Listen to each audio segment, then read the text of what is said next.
All right, let's talk about the demonstrative function and blockings, right? So in socionics, we often talk about the conventional horizontal blockings. So, for example, if you were talking about an SLE and you were trying to understand, how their extroverted sensation manifests, how they present as an SE base type, you might suggest that, well, in order to understand how that looks, you have to understand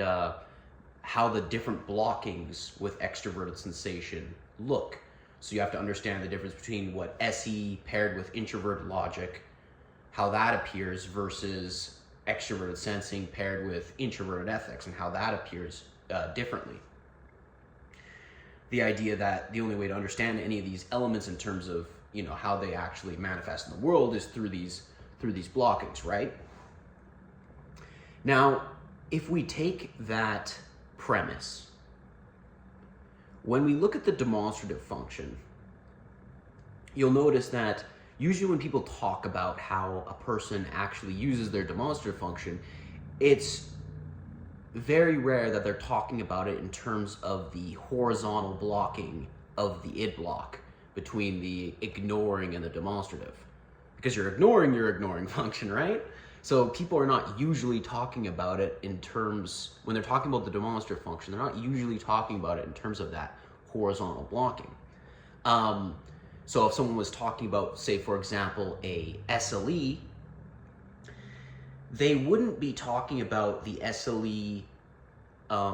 extroverted logic producing for their SI the way you would see with, say, an SLI. But what they would do when talking about the SLE's extroverted logic is you would instead see the trinity between the SLE's leading extroverted sensation, which is in the accepting position, and then you would almost have this dual wielding, almost like there's two producing functions for the leading, and that would be this idea of fluid interplay that Jack Aaron talks about between the creative function and the demonstrative function. So when you think about it, when people explain how one uses the demonstrative, it's always in kind of this vertical blocking sort of way.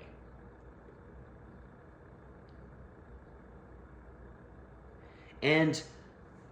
as a side note,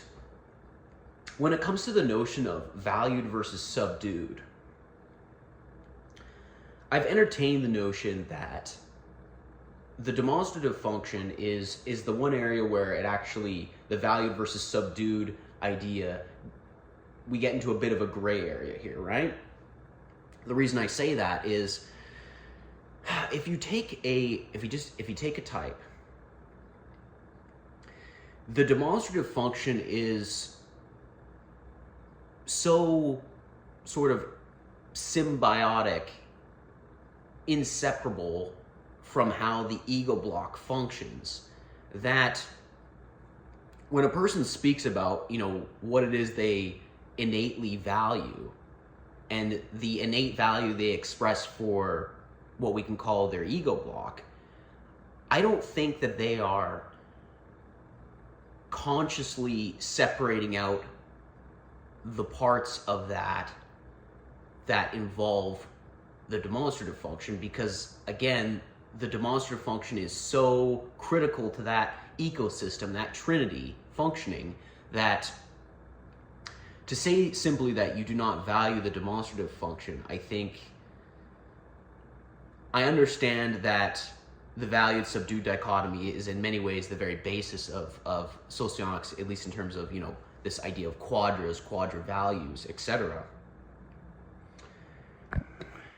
Basically, I think at the very least, you could make the case, and I know this might sound like a stretch to some people, you could make the case that the demonstrative function is instrumentally valued because it is so deeply involved, implicit integral to how one accomplishes the goals of their ego block,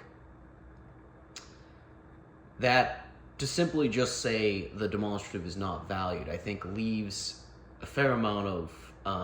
nuance on the table. And I think there's many examples of the types in action in the real world that essentially demonstrates what I'm talking about.